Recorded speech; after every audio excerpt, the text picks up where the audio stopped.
out there. Welcome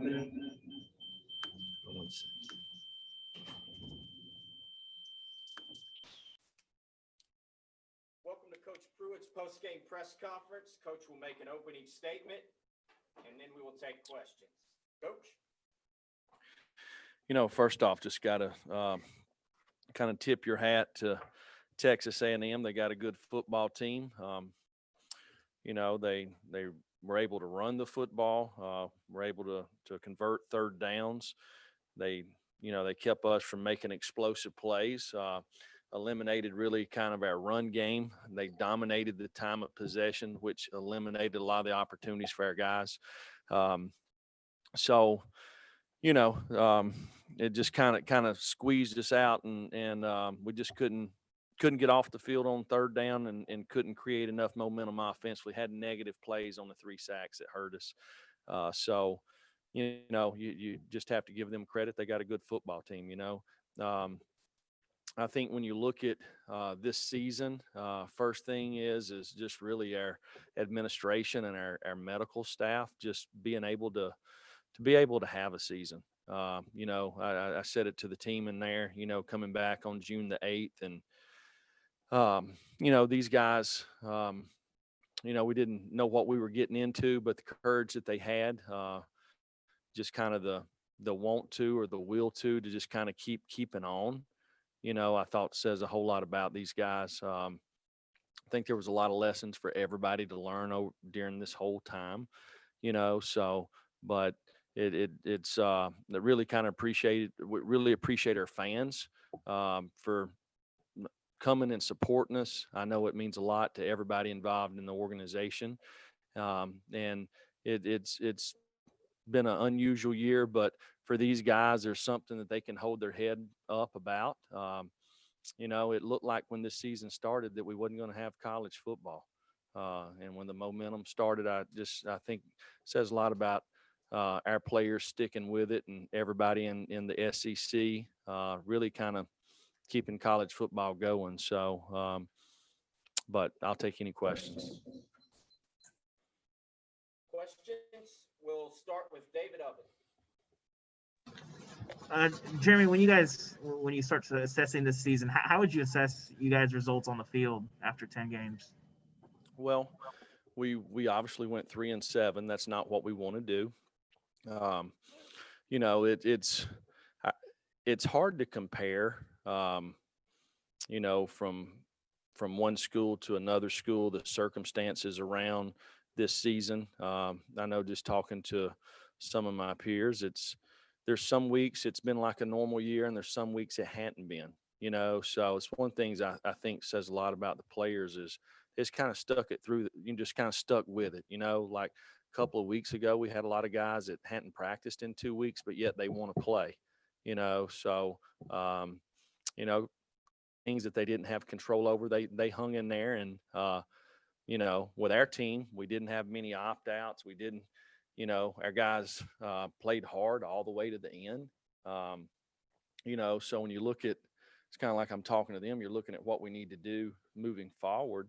You can kind of look at the team down there. I thought today, if you look at what Texas A&M did, they were able to run the football.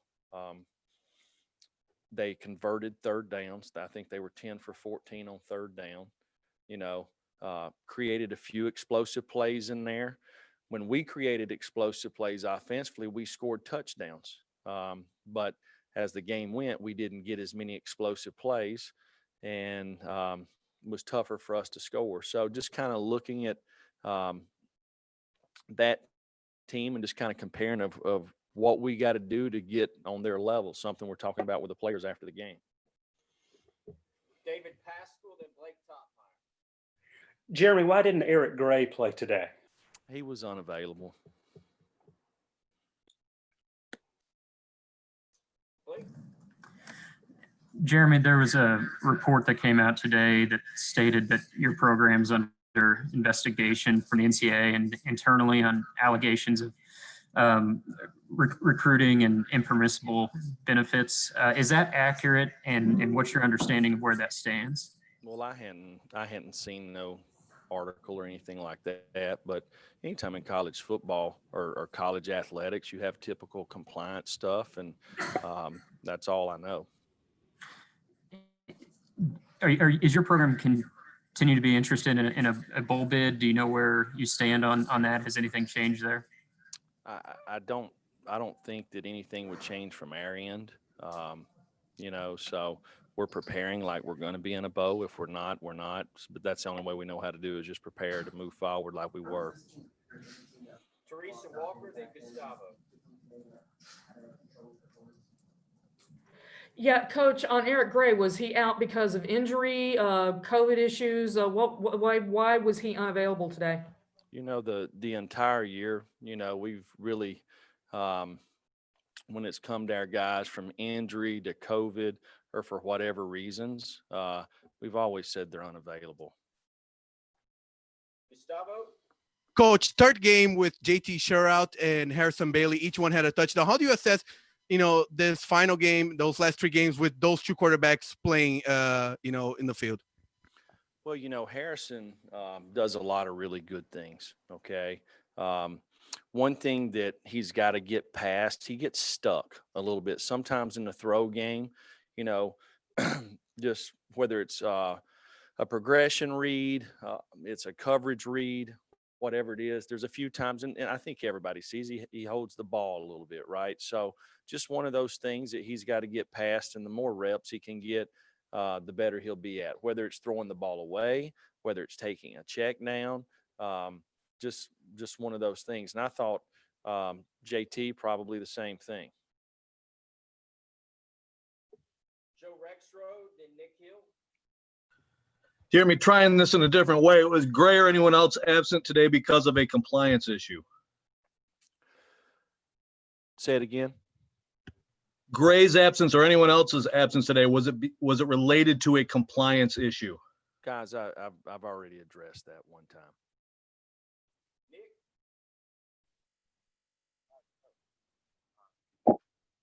Nicholas Hill, are you there? All right, next question. Hi, hear me now? All right.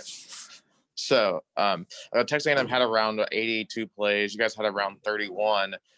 Just what do you think was the main factor in causing that imbalance between the two teams? Do you think it was more your defense struggling to get them off the field on third down, or was it more about your team not being able to run and sustain drives? Yeah, I think it's probably all the above. We're 1 for 6 on third down. They're 10 for 14. They were able to run the football. We were not. So anytime you can extend drives, I mean, just the first third down of the game, right? It's 3rd and 10, we jump off sides. It's 3rd and 5, they convert it. It's another time in the game, they bolt the back. We don't peel the back, get a 3rd down. I mean, they got a really good football team with an experienced quarterback, so they're going to make some plays, right? It's the one thing that we have to do, and we've done this too many times, is we can't beat ourselves. We got to make the other team beat us.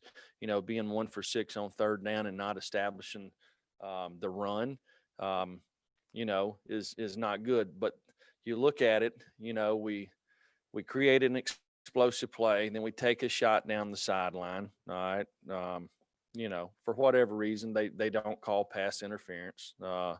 So it goes back to 2nd and 10, right? So you want to get half of it back. You're going to throw an RPO, and we throw a bubble for a 7-yard loss. Excuse me. I mean, now it's 3rd and 17. It's hard to convert 3rd and 17s, right? Or we create a big play offensively by being aggressive and throwing the ball down the field. We're going to do it again, and then we sit there and we take a sack fumble by holding the ball, or take another sack. That happened 3 times where we created some explosive plays, but then we sat there and kind of shot ourselves in the foot, so to speak. I mean, not really making them have to defend us on some stuff. If you're going to be aggressive, sometimes it's not there, right? Just take the ball, check it down, throw it away. We'll play 2nd and 10. Ben McKee. Coach, A&M had a lot of success with their backs out of the backfield. Seemed like they were wide open fairly often. What was the issue there? Well, there was a couple of times that our linebacker had the back out of the backfield.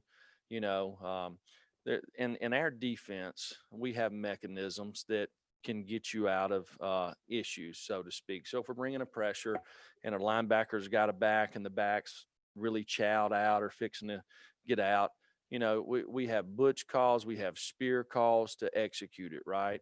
Now that sounds good setting up here, but it's something that the more experience you get, you're able to apply these things, right?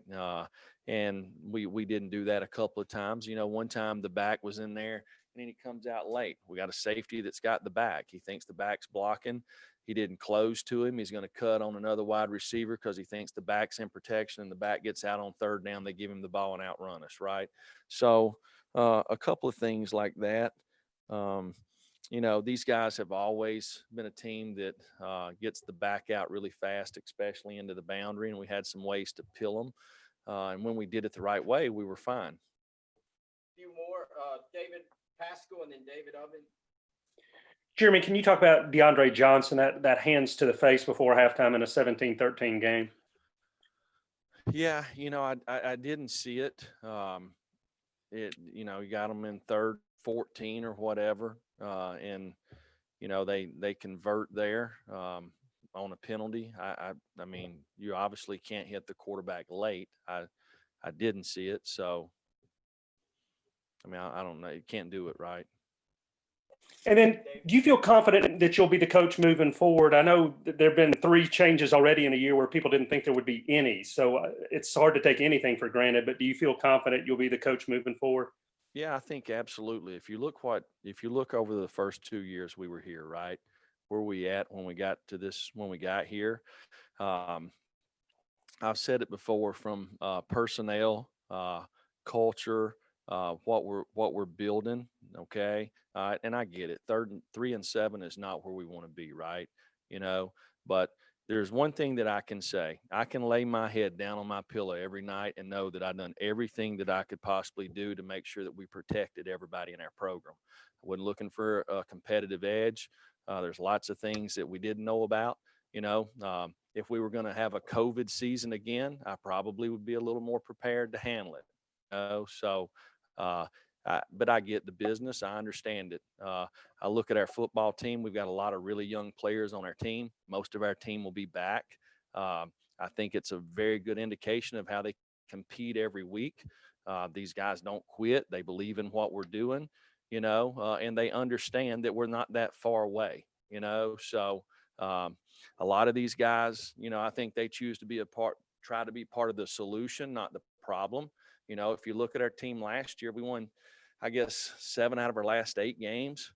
We barely won most of those games, with the exception of UAB. All of them were a 1-possession game, So those, and a lot of the guys on our team were part of that, So they understand that there's not much difference in this league. Our margin of error is very small, and we know that as a staff. So we're working hard to improve it. David Oven.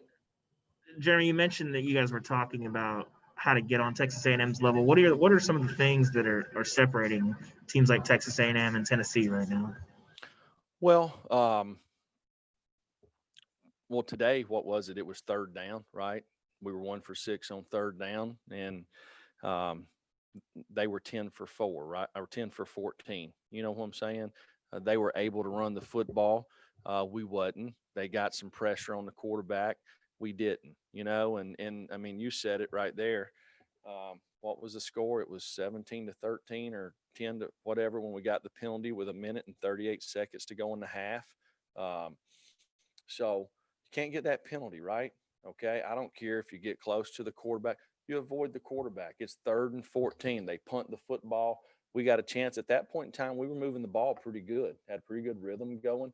Just those little bitty things, right? I mean, you can look at it every week. There's not much difference in winning and losing in this league, okay? And the first thing you have to do is not beat yourself. You got to make the other team beat you. We'll close with Mike Wilson. We have players outside waiting. Yeah, Jeremy, how important was Chris Clank to your program this year in getting you guys to a place where you could play all 10 games? And and just the education process with COVID? Well, if they gave away a Heisman for the medical staff across the country, my vote would be for Dr. Klink. Just being as the leader of this organization, he gave me confidence in what we were trying to get done. There were so many unknowns, and he gave the players confidence, and and he was honest. He was honest with exactly what this virus entailed. I can't say enough really good things about our medical staff and how they help lead not just football, but all the sports here at Tennessee. Dr. Klink, he done a fantastic job. All right, thank you. We have players coming shortly.